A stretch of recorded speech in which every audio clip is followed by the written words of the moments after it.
Caputo con Luis Majul analizando el rumbo económico. Hay atraso en el dólar. ¿Por qué el Banco Central quemó tantos dólares para supuestamente contener la suba del dólar? Bueno, muchas preguntas que las va a responder el ministro Caputo. Y recordemos de que marzo siempre fue un mes complicado para la economía argentina, no es de sorprenderse. Y más aún estando en Argentina, ¿no? En donde la economía, mamita mía, desde que nací creo que nunca estuvo estable. Recordemos que el kirchnerismo se agarró de la suba a los 1.300 del dólar diciendo, no, se viene el corralito, se viene la corrida cambiaria, el dólar está atrasado, se cae el plan económico de Milei. Muchachos, lo llevaron el dólar de 60 a prácticamente 1.300 pesos, así que los que menos pueden hablar del dólar son los cucas, básicamente. Mamita mía, la doble vara en que manejan los muchachos, Te hicieron pelota absolutamente toda la economía y se dan todavía el tupe de hablar de la economía argentina. No, yo te digo, Argentina nunca te para de sorprender. Y qué mejor que te saque toda esa duda que el propio ministro Caputo, hablando también sobre el nuevo acuerdo con el FMI de 20.000 palos verdes. Yo no te digo más nada, te dejo con la palabra del ministro, con Luis Majul. Es que importaciones, el Banco Central compra, como compramos 25.000 millones de dólares en los últimos 14 meses. En los últimos 10 días, no es que estamos interviniendo, es que hay más, y digamos, importaciones que exportaciones. Esto es, sabíamos perfecto que iba a pasar. Perdón, y hay más importaciones que exportaciones porque los que exportan prefieren hacerlo cuando tengan el panorama más claro y se sepa el acuerdo con el fondo, y los importadores quieren importar más rápido. Sí, también hubo un reacomodamiento de portafolio de bancos, las dos cosas, pero es algo, digamos, que esperábamos. Reacomodamiento de portafolio de bancos. Sí, también, pero es algo que esperábamos absolutamente, porque con la ley nueva Guzmán, yo se lo dije al fondo, se lo dije al presidente, o sea, ya sabíamos todos que iba a pasar. Obviamente, a ver, perdón que lo interrumpa, no quiero precisar. La ley Guzmán es la que le impone al gobierno pasar por el Congreso antes de firmar cualquier acuerdo con el Fondo Monetario. Entonces se genera un periodo de incertidumbre entre en este caso el DNU y la aprobación del fondo, donde nosotros como funcionarios no podemos decir nada. Y entonces la oposición, algunos colegas tuyos y demás aprovechan para generar incertidumbre en la gente en un tema sensible. Entonces, ¿qué termina pasando en la práctica? Y bueno, ante la duda, por ahí unos importadores aceleran importaciones, los exportadores retienen y no liquidan. Y eso provoca que el Banco Central tenga que comprar dólares, pero no es y que bajen las reservas. Claro, pero no es un problema, porque el importador que adelanta esa importación, mañana no lo va a tener que volver a importar. O sea, y el exportador que retuvo va a tener que liquidar. Entonces, las reservas que estás perdiendo ahora, cuando hagamos el acuerdo con el fondo, se van a recuperar en los siguientes días. O sea que no es una preocupación. Entiendo. ¿Por qué si ante la nueva emisión usted sigue diciendo que no hay suficientes pesos para correr al dólar? ¿No? Usted y el presidente, el jueves lo entrevisté, no hay suficientes pesos para correr al dólar. No, es una realidad práctica. Necesitamos de dólares del fondo para que la economía se ponga mejor. Es así. ¿Vos te acordás que en junio, julio del año pasado me entrevistaste cuando el dólar estaba a 1.400? Yo me acuerdo. De que todos decían que el dólar se iba a 2.000. A 2.000, sí, 1.800. ¿Te acordás lo que te contesté? No. Ah, bueno. Te dije, no, mira, este es un esquema monetario y fiscal tan robusto que puede haber volatilidad, te dije, pero no puede haber cimbronazo. Es más, te dije, lo más probable que suceda es que el dólar de 1.400, el contado con liqui, converja al oficial. Me mataron, dijeron, en general, digamos, no soy de dar pronósticos, pero ¿por qué? Porque eso es la robustez de este esquema. O sea, volatilidad, como dijo el presidente el 1 de mayo en la apertura de las sesiones, va a haber siempre y pasa en todos los países del mundo. Vos lo que tenés que tener es la macroeconomía lo suficientemente ordenada para que no haya cimbronazos. Acá no hay posibilidad de cimbronazo. Eso que le quieren hacer creer a la gente, eso no va a pasar. Cuando hablamos de cimbronazo... Te hago una referencia más. Ese 1.400 de hace 9 meses es el equivalente de un 1.600 de hoy. Entonces vos fíjate que hoy hay muchos militando corrida porque el dólar vale 1.300. ¿Militando corrida? Sí, claro, que es un 15% arriba de cuando nosotros llegamos y lo veían en 2.000, 3.000, 4.000, 8.000. O sea, corrida es lo que le pasó al gobierno anterior, que arrancó con un dólar de 60, con una herencia que al lado de lo que nosotros recibimos era Disneylandia, y ¿sabes qué? En apenas 10 meses se le había ido de 60 a 180, ¿sí? O sea, había subido 200%, acá subió 15% en 10 meses. A ver, usted lo que me quiere decir es que el dólar en la Argentina no se va a disparar y no va a haber una devaluación brusca y desordenada. De ninguna manera. Ok. Y me está diciendo que yo no quisiera ser tan fino con los números, primero porque no soy economista y segundo para no generar una incertidumbre donde no la hay. Este dólar, que es este dólar de 1.300, es un dólar que a lo sumo, con esta volatilidad que se pueda registrar hasta el momento en que se firme el acuerdo y puedan anunciar algunos de los detalles, no se va a ir a una cifra loca, ¿no? No importa el cortísimo, no, eso sí, pero digamos, no importa el corto plazo. Acá yo siempre machaco en algo, que es que las cosas en economía pasan por algo. Argentina no tuvo siempre defaults y devaluaciones porque sí. Eso es producto de que se hacían las cosas mal. Cuando la gente dice, ya la vimos, yo insisto, no vieron nada porque esto en Argentina no se hace 120 años. Entonces, usted sigue diciendo que esto es distinto. No lo digo yo. Vienen los premios Nobel más importantes del mundo y nos piden que escribamos un libro. O sea, se está estudiando en las mejores universidades del mundo. O sea, no es que lo digo yo, lo dicen los tipos que más saben de economía en el mundo. O sea, esto que hicimos nosotros no se hizo en 120 años. Y en Argentina no lo vio absolutamente nadie. No puede pasar. Lo del fondo no tiene nada que ver con acuerdos anteriores, porque primero, nosotros ya veníamos de un acuerdo, ¿sí? Esto es importante aclararlo. No es que el acuerdo del gobierno anterior. El acuerdo del gobierno anterior que estaba completamente caído, ¿sí? Porque no habían cumplido ninguna meta. Nosotros teníamos la opción de ir a un acuerdo nuevo, ¿sí? O de seguir con ese acuerdo viejo. No hicimos ninguna de las dos. No fuimos a un acuerdo nuevo porque sabíamos que si le decíamos al fondo lo que queríamos hacer, que de hecho lo hicimos, obviamente iban a dudar de que eso era posible, como dudaban. Decían, no, no van a poder mantener un equilibrio fiscal, van a poner tasa de interés real negativa, no, eso se les va a ir al dólar. Entonces, como sabíamos que no los íbamos a convencer para que nos pudieran dar nueva plata y recapitalizar al Banco Central, ¿qué hicieron? Estaba la otra opción, que era revivir el programa viejo. Ahora, el programa viejo, las metas que tenía, nos llevaban a una hiperinflación igual.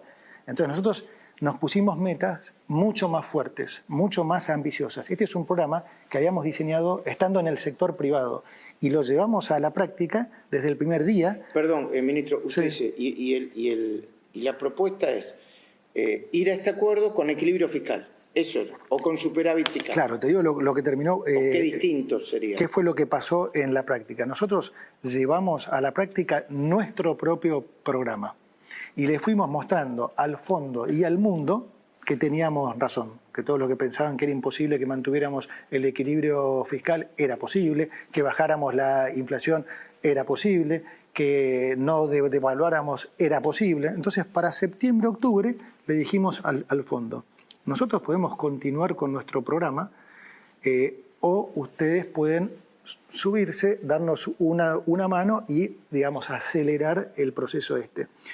La continuidad, si nosotros hubiéramos seguido por nuestra cuenta, hubiera sido como hasta ahora, ir recomprando reservas para capitalizar al Banco Central gradualmente.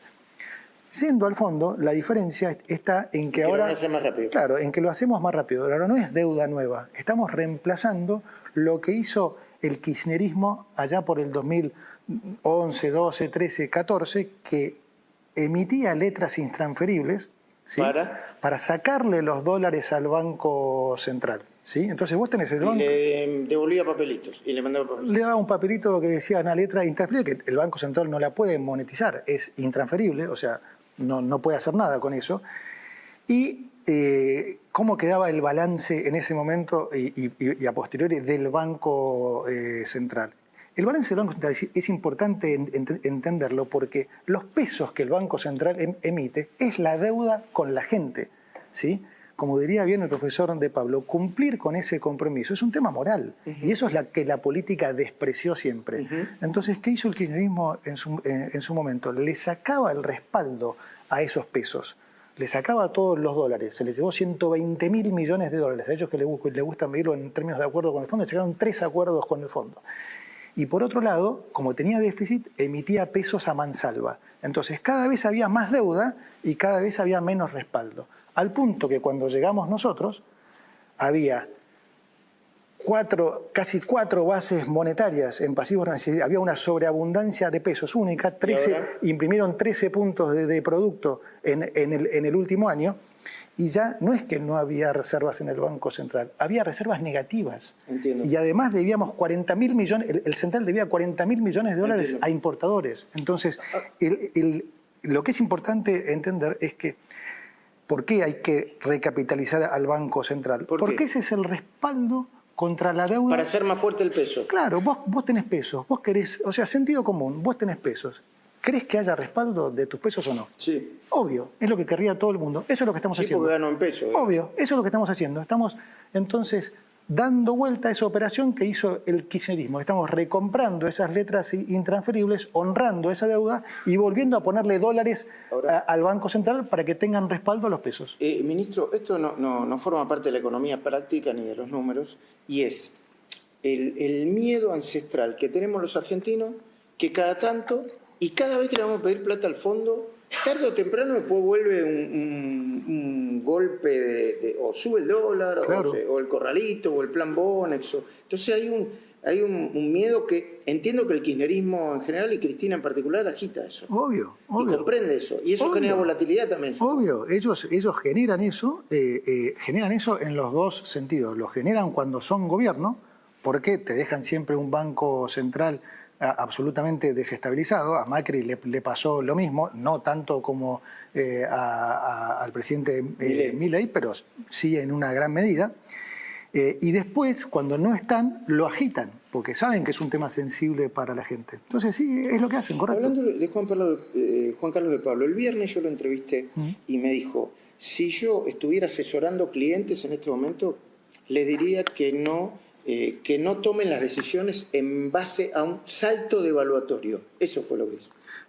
Sí, no puedo hablar como ministro, pero sí tendería a coincidir. De vuelta, nosotros, Luis, no estamos mirando acá el día a día, porque sabemos que diseñamos algo sólido y que va a durar y que va a ser algo de largo plazo. La inflación en Argentina va a terminar colapsando, el dólar no va a ser un problema. De esto la gente lamentablemente lo va a ver en la práctica. O sea, por más que yo se lo diga, y algunos me creerán y otros no, porque la tradición pasó eso. Entiendo. Yo comprendo que yo le tengo que hacer las preguntas necesarias. Que usted, desde el punto de vista del secreto o como funcionario, no me puede decir muchas cosas, pero se las quiero hacer. Vale. Ya sabemos que Argentina pidió 20.000 millones de dólares y que el directorio del fondo lo tiene que aceptar todavía, aunque desde el punto de vista de la dirección política del fondo, entre comillas, dijeron que eso estaría bien y están de acuerdo, ¿sí? Esperemos que sí. Okay. Sí, eso lo decide el board, sí. O sea, nos llevó tiempo convencerlos, corrimos muchos modelos nuestros, de ellos y demás, y eso fue lo que terminamos proponiéndoles, pero es lo que tiene que ir a aprobación del board. ¿Y usted y el gobierno y usted siguen hablando de 20.000 millones de dólares? Sí, eso es el total del paquete. ¿Sí? Ahora después está cómo se desembolsan esos 20.000 millones, que es parte de la negociación que estamos terminando ahora. Una vez hablando con el presidente me dijo, yo le pregunté esto, le dije, presidente, usted dice que se salga del cepo, por ahí confundido dos fenómenos, que se salga, o dos decisiones, que se salga del cepo o que se vaya un crawling peg, no del 1, sino del 2% por mes, o lo que ustedes decidan, depende de cuán alta sea la primera cuota del desembolso. ¿Es correcto eso? Mira, a ver, la primera cuota del desembolso para nosotros es importante porque el Banco Central está muy descapitalizado. Y además, por una razón lo pedimos. Es cierto cuando se dice que no hay precedente en que el fondo haga un desembolso inicial muy alto. ¿Del 80%? No, ni por uno. O sea, en general hacen del 20, 30, en alguna excepción 40. Nosotros hemos pedido más. ¿Por qué razón? Porque en un acuerdo del fondo tradicional, lo que el fondo hace es ir haciendo esos desembolsos parciales a cambio del cumplimiento de metas fiscales y monetarias. Cosa que en el caso nuestro ya lo hicimos. Entonces, a ustedes les están diciendo, nosotros ya adelantamos cosas que ustedes nos van a pedir. Nosotros ya hicimos todo. Entonces, así que por favor, nos adelantan un desembolso claro, más entonces importante. lo que nosotros decimos es, está bien, puede no haber precedente de esto, pero no hay precedente tampoco del fondo firmando un acuerdo con un país que ya ha hecho todos los ajustes y más de los que tradicionalmente el fondo pide. Entonces, la lógica sería, cuando terminan esos ajustes, ¿ustedes cuánto desembolsaron? No desembolsaron el 20, 30 o 40. Bueno, nosotros ya terminamos. Entonces, estamos diciendo, sería más lógico que ya que hicimos todos estos ajustes, el desembolso inicial sea más alto. Sí, entiendo. Y disculpe mi ignorancia de nuevo. Sí. Cuando usted habla de 20.000 millones de dólares, ¿cuántos de esos dólares, que es el total, serían de lo que se denomina libre disponibilidad? La operación funciona de la siguiente manera. Los dólares que nosotros recibimos, ¿sí?, pasamos a recomprar esas letras intransferibles que les vendió Kicillof para sacarle los dólares en el pasado. Esos dólares pasan a ser parte de las reservas del Banco Central. Las reservas son de libre disponibilidad. O sea que si yo no leo mal, si el primer desembolso es importante, ustedes lo van a poder usar como quieran dentro de las reservas del Banco Central. Sí, son reservas del Banco Central. Sí. A ver si estoy pensando bien, ¿no? Sí, okay. Está perfecto. Y por eso usted es tan optimista, entonces, supongo. Yo soy optimista, sobre todo porque, como te digo, a mí lo que me importa es la gente. Yo entiendo el mercado que está mirando el arbitraje y un 2% le influye y demás. Yo lo que quiero que la gente entienda y llevarle tranquilidad es que nosotros no vamos a hacer, digamos, lo que hay que hacer para llevarles un resultado mejor a la gente. Claramente que entre plata para respaldar los pesos es algo mejor. Nosotros nunca vamos a salir de las restricciones si le vamos a generar un estrés a la gente. Entonces, eso es lo que ellos tienen que entender. Eso que les tratan de vender algunos, de que puede haber un cimbronazo, de que pueden ir tantos miles de pesos porque el M3... No, nada de eso va a pasar. Bueno, de eso le iba a preguntar, la base monetaria. Sí. Yo lo escucho a usted y al presidente y dice, nosotros tenemos los dólares suficientes. No hay la suficiente cantidad de pesos como para que haya una corrida, no sé, que llegue al dólar, no quiero decir el número, porque es, no sé, a 2.000. Sí. No hay suficiente cantidad de pesos. Es correcto. Y otros dicen, no, pero mirá, la base monetaria, no sé, los gerentes financieros de las multinacionales ven que esto es tan volátil, entonces empiezan a desarmar las posiciones. ¿No influye también en eso que pueda haber o no una corrida o lo que se denomina corrida? No, por eso te hablaba del balance del Banco Central. Hay que entender los pasivos y los activos. Los pesos que emite el Banco Central es lo que se llama emisión primaria de dinero. Después hay emisión secundaria de dinero, que es lo que emiten los bancos vía el crédito, ¿no? Y lo que implica ese famoso efecto que habrás escuchado a alguna gente, el efecto multiplicador. Sí. Eso no tiene nada que ver, o sea, eso no es que todos esos pesos pueden ir al dólar. No, o sea, en todo caso hay un desinfle del multiplicador. Los pesos que pueden ir al dólar cuando interviene el Banco Central son los mismos pesos de la emisión primaria, ¿sí? Entonces, como fue tomando el ejemplo, por ejemplo, de la convertibilidad, hoy, digamos, alguno podría decir, alguno me decía, digamos, esto sería como una especie de neoconvertibilidad, porque ustedes están diciendo que ahora va a haber respaldo para... No, va a haber sobre respaldo. Si uno toma el tipo de cambio equivalente de la cantidad de dólares que va a haber versus la base monetaria, el tipo de cambio de cobertura es de 600. Si tomamos la base amplia... ¿Habría un dólar hoy de...? Claro, de 600. Okay. Sí, no es que habría, podría haber. Okay. O sea, sobra cobertura. ¿Y si se toma la base amplia con el dólar? De 950. Es decir, nunca hubo tanta cobertura, ninguna generación como nosotros vivió nunca un nivel de cobertura de la deuda de pesos como la que va a haber ahora en el Banco Central, con un agregado fundamental, que es, además, ahora no hay más emisión de pesos, no hay déficit y no hay emisión por pasivos remunerados. Que no haya déficit es la gran diferencia con la convertibilidad. La convertibilidad cayó porque hubo déficit. Esa es la razón. Conceptualmente, un currency board, como se dice, puede durar una convertibilidad, puede durar ad infinitum.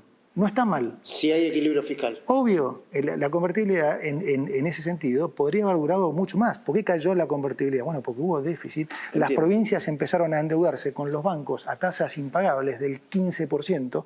Como no se podían emitir pesos, empezaron a emitir cuasimonedas y no le podían devolver la deuda a los bancos. Los bancos se habían fondeado con argendólares a 30 días, entonces no podían devolver los depósitos. Entiendo. Entonces, por esa es la razón por la que cayó. Ahora tenemos sobrecobertura con respecto a la convertibilidad, pero además tenemos superávit fiscal. Es decir, nosotros cada mes no solo no inyectamos pesos, sino que absorbemos monetaria pesos. primaria. Okay. Exactamente. Bueno, primera parte de la nota con el ministro de Economía, Luis Caputo, está Diego Valenzuela, está Alejandro Rosichner.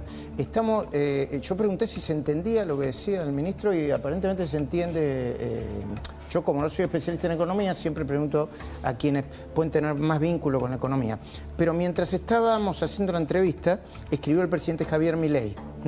Porque yo en una de las preguntas dije que el presidente me había dicho que dependía de cuánto fuera el primer tramo de desembolso para ver si eventualmente se cambiaba el régimen cambiario y el cloring peg pasara de 1 a 2%. Entonces me dijo, no, yo nunca dije eso, o en el sentido dije, sí, que podía cambiar el ritmo del cloring peg, pero no del 1 al 2%, sino al 0. ¿Se entiende, Diego Valenzuela, sí, lo que quiero decir, no? Bueno, cumplo en aclarar lo que me dice el presidente sin ningún tipo de pudor, porque como no entiendo nada de economía, y es muy probable que yo lo hubiese confundido con el momento en que se sale del cepo. Del cepo vamos a hablar en la segunda parte de la entrevista, que es más breve, pero que es muy contundente y muy explicativa. Pero primera mirada, Diego. Bueno, lo que dice el ministro Caputo es que no hay espacio desde los fundamentos de la economía, con el equilibrio fiscal, la no emisión, no hay espacio para cimbronazos, para esperar el atajo de la devaluación. Obviamente hay esa ansiedad producto de que viene el acuerdo con el fondo, va a haber un dinero para sanear el Banco Central, está la expectativa de ir saliendo del cepo, pero realmente el fondo de la economía está fuerte y bueno, lo acaba de explicar el ministro, y lo peor que podemos hacer los argentinos es seguir buscando el atajo, que es devaluar para acomodar la economía. Claro. El camino es el de las reformas y el de seguir bancando fuerte el equilibrio fiscal, el equilibrio monetario, fortalecer el Banco Central y seguir bajando la inflación. Entiendo, ya está en la mayoría de los portales parte de la entrevista que hicimos con el ministro Luis Caputo. El primero, obviamente, es la home de La Nación. Pone el título. Luis Caputo, el dólar no se va a disparar de ninguna manera. El ministro de Economía advirtió que ¿me acercás el monitor, por favor? Que la oposición y alguna... Vos que lo tenés más cerca, Luis. Y algunos medios militan corridas bancarias y afirmó, lo hacen porque el dólar está a 1.300. Bueno, también se pregunta qué pasará con el FMI. Antes de darle la palabra unos segundos para después seguir viendo la segunda parte de la nota, yo les quiero contar lo que me contó el ministro a mí sobre lo que está pasando ahora. El ministro dice que tanto él como el presidente, como los directivos del Banco Central, le dijeron al fondo, le anticiparon, que el hecho de anunciar un acuerdo con el fondo y la distancia que hay entre el anuncio y la concreción iba a generar un tipo de volatilidad por la decisión de Guzmán de que pase por el Parlamento, esa que para el ministro es una decisión no muy inteligente, una volatilidad con respecto a lo que puede pasar con el dólar, porque la oposición puede decir lo que quiere y el oficialismo que está firmando el acuerdo no puede decir lo que quiere porque es secreto y porque los detalles no se revelan para que no se anticipe al mercado. ¿Se entiende lo que quiero decir, no, Alejandro? Sí, sí. En relación con esto que vos decís de que no sos un experto en economía, que yo, posición que por supuesto comparto y que creo que compartimos la mayor parte de los mortales, sí, creo que es interesante observar que la voz más autorizada del momento, es decir, aquella que ha predicho las cosas que van a suceder, es la voz del gobierno. de todos los análisis económicos que se han hecho, el análisis o lo que ha dicho el gobierno es lo que ha terminado por suceder. Por lo tanto, creo que eso es un factor para orientarse. A eso hay que agregarle que es cierto que hay una operación mandril y que hay mucha incredulidad, pero eso tiene que ver con una resistencia del argentino que no puede creer que las cosas salgan bien. Bueno, y el otro dato para mí diferenciador es que Caputo no habla economía solamente y entiende perfectamente cómo la política influye en la economía del programa. Por eso en esta parte ustedes van a oír hablar de Cristina, de Macri y de algunas otras cosas. Incluso el gesto que hizo el ministro de Economía, mañana seguramente va a ser tendencia, si no va a ser tendencia dentro de 5 minutos. Véanlo ustedes, yo en el momento que lo hizo no me di cuenta qué era lo que quería decir, pero seguramente la mayoría de los televidentes se van a dar cuenta. Ponelo. El presidente me dijo en la radio el jueves, efectivamente el ritmo de la desaceleración inflacionaria se detuvo, se hizo más lento y probablemente en abril no podamos empezar con un índice, no podemos presentar un índice que empiece con 1, como producto de la volatilidad política que generaron, no sé, algunos políticos. Sí, la volatilidad política definitivamente no ayudó. Por esto que bien decías vos, porque también hay una parte de seteo de expectativas. Entonces, si le hacen creer a los comerciantes y a la gente que acá puede haber un cimbronazo y demás, bueno, alguno por ahí pícaramente o por cobertura o porque genuinamente tiene temor o algo, puede hacer eso. Ahora, la verdad que cuánto va a ser el índice de abril, ninguno de nosotros puede saberlo, pero no importa si es abril, mayo, junio. O sea, acá lo que los argentinos pueden estar tranquilos, que la inflación va a colapsar, es un tema de tiempo, porque cuando vos haces las cosas bien, los resultados salen. De vuelta, siempre el ejemplo del buen alumno. A Argentina siempre le fue mal porque fue un pésimo alumno, que no estudiaba y se portaba mal. Hoy es uno de los 5 mejores alumnos del mundo. Hay 195 países, 5 tenemos superávit. Entonces, es uno de los mejores alumnos, le va a ir bien, punto. Mauricio Macri hizo otro diagnóstico. Dijo que la falta de apego institucional de este gobierno puede estar impactando en el programa económico. ¿Usted qué piensa de eso? No creo. No. Eso es justamente una de las mejores cosas que hemos logrado. Es un clásico en Argentina que te ataquen políticamente y que eso termine repercutiendo en lo económico. Ahora, repercutía en lo económico porque vos tenías una macroeconomía desordenada.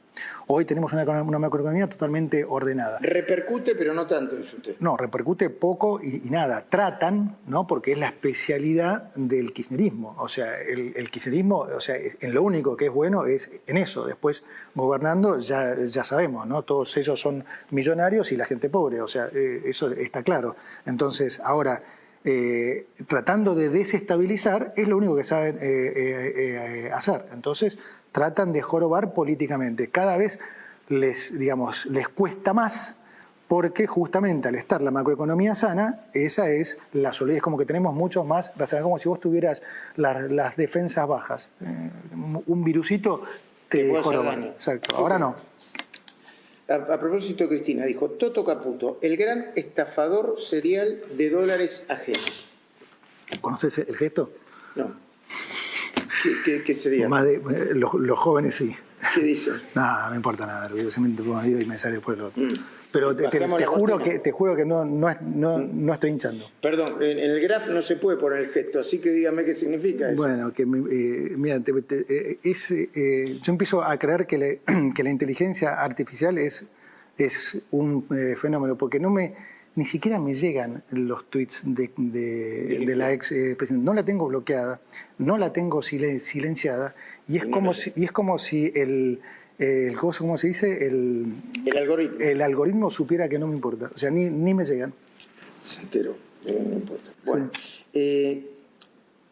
Y el crecimiento de la economía, porque en algunos sectores por ahí se puede sentir, y en la calle no se siente todavía. ¿Por qué no se siente? Disputo. Yo creo que se recontra siente en la calle. ¿En dónde? En la mayoría de los sectores. Yo hablo con todos. Y yo creo que sí, se recontra siente. Autos, motos, alimentos, inmobiliario, no, se siente, bueno, ni hablar minería, agro, energía, se siente, te diría que son ahora, al contrario, muchos menos en los que no se siente.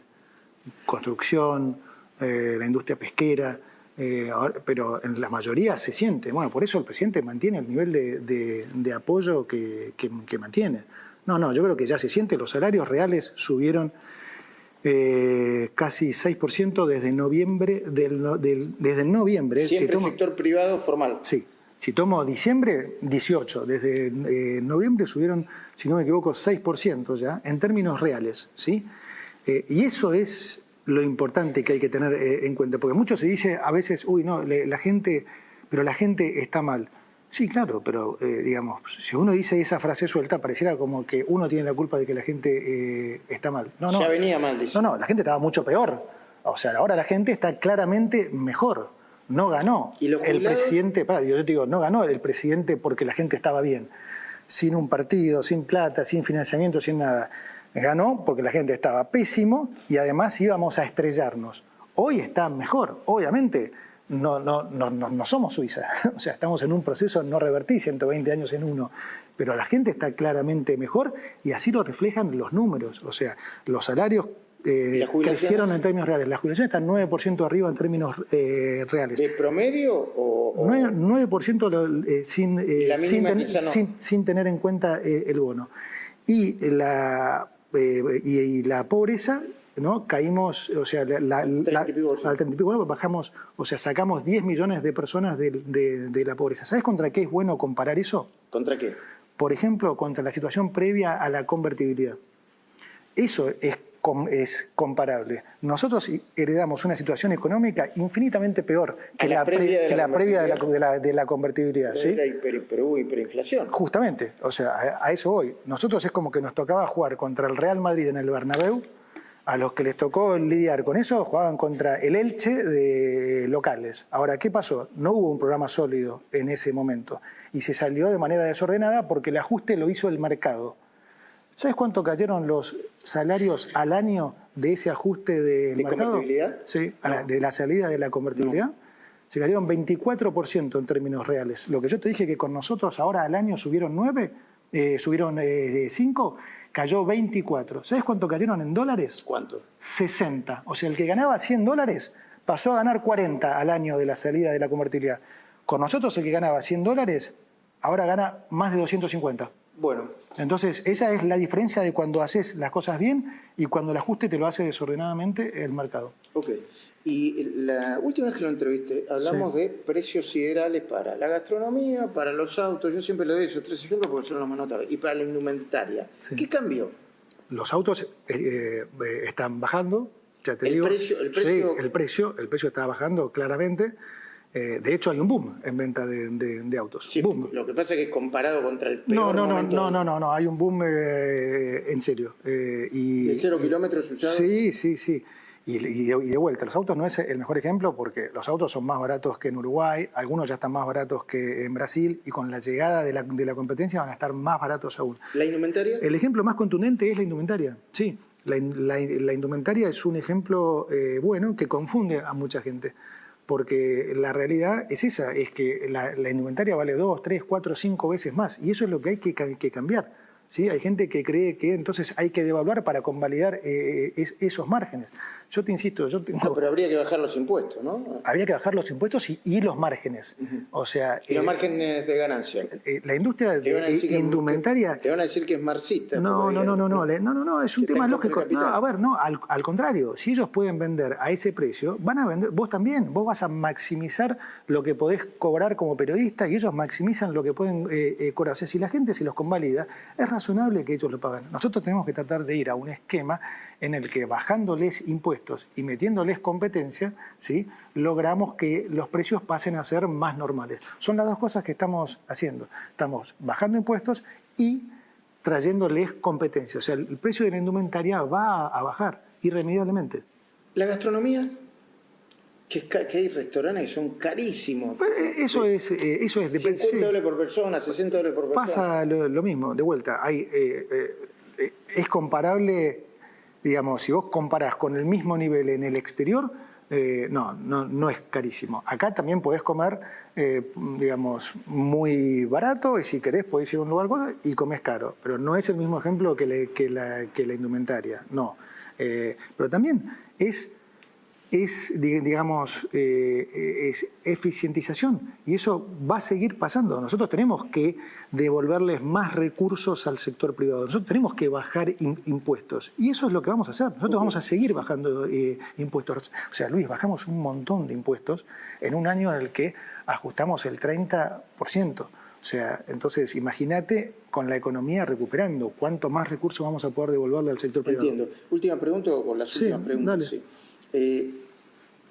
Un eventual acuerdo, yo sé que es político, pero le pregunto por la economía. Pregúntame sin problema. Un eventual acuerdo entre la Libertad Avanza y el PRO, ¿no sería mejor para que la economía fuese sana? Seguramente sí, pero de hecho en provincia hay. No hay. Todavía no hay una capital. foto, hay fotos. Sí, a ver, sí, yo vi declaraciones de Macri diciendo transformaron un proyecto de país en un proyecto de poder. Si Karina Milei piensa que su enemigo es el PRO, está equivocada. Y además dijo, yo en esta última, yo comparto la idea, no la manera de decirlo. Nosotros los salvamos cada vez que estuvieron al borde del abismo. Y yo le diría a usted también, incluido el apoyo del DNU que permitió blindar el futuro acuerdo con el fondo. A ver, dijiste 3 frases. En una estoy de acuerdo. ¿En cuál? En la última. Ellos siempre nos han apoyado, totalmente. En una, no estoy de acuerdo, digamos. Tiene sus... Si Karina Milei piensa que su enemigo es el PRO, está equivocada, dice. Nadie piensa en la Libertad Avanza que el enemigo es el PRO. O sea, nadie. Si Mauricio tiene esa impresión, no, en eso está errado. No, nadie piensa que el PRO es un enemigo ni de casualidad, ni cerca. Lo de construir un proyecto de poder, ahí es donde disiento. No, yo como veo un proyecto de poder es alguien que se quiere perpetuar en el poder. El presidente no tiene ninguna intención de perpetuarse en el poder, ni nadie de los que estamos acá tiene ninguna intención de eso.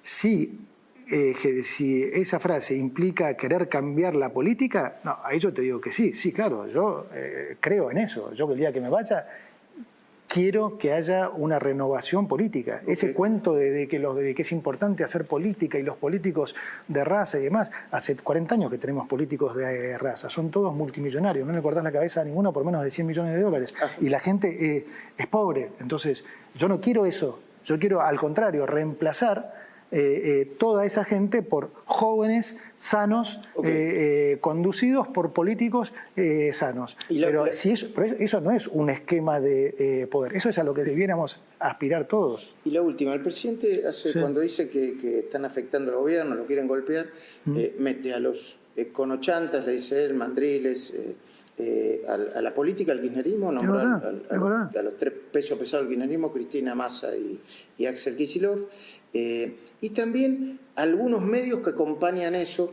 y alguna gente honestamente piensa que este gobierno no quiere, va por el lado que no quiere ir. ¿Cuánto de eso está afectando a la economía hoy, real? Mira, yo creo que los que piensan genuinamente eso son los menos.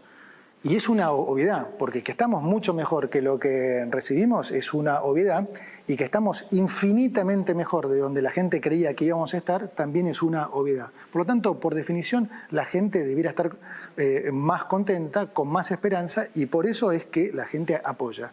Ahora, también es totalmente cierto lo que dice el presidente con respecto a la política, con respecto al periodismo y con respecto a algunos empresarios y economistas. Y te digo lo que pienso yo. Sí. O sea, es un tema de plata. O sea, cuando robaron tanto, cuando tienen tanta plata, ¿sí? Hay plata para comprar a gente para que diga lo que vos quieras que digas. Y además, te voy a decir algo peor, eso se va incluso normalizando. ¿Sí? A ver, ¿cómo sería eso? Los políticos de vuelta son multimillonarios, ¿sí? Son empresarios. Aún hasta los giles esos que juegan a la Play, ¿viste? Que la gente cree que son giles. No. Sí. O sea, está hablando de Máximo Kirchner. No importa de quién. O sea, son todos empresarios y son multimillonarios. ¿Vos te crees que esos tipos llegan a su casa y se sienten mal? O sea, normalizaron eso en la política. Eso les parece normal. El periodismo también. Los colegas tuyos ensobrados, que son muchísimos, muchísimos, ¿sí? Vos tenés que llegan a su casa y se sientan mal porque cobraron $40.000 por hablar mal de mí o del presidente o algo. Llegan con una sonrisa así a la casa, le dan un beso a sus hijos, igual está todo bien. Entonces, eso se normalizó. Se normalizó.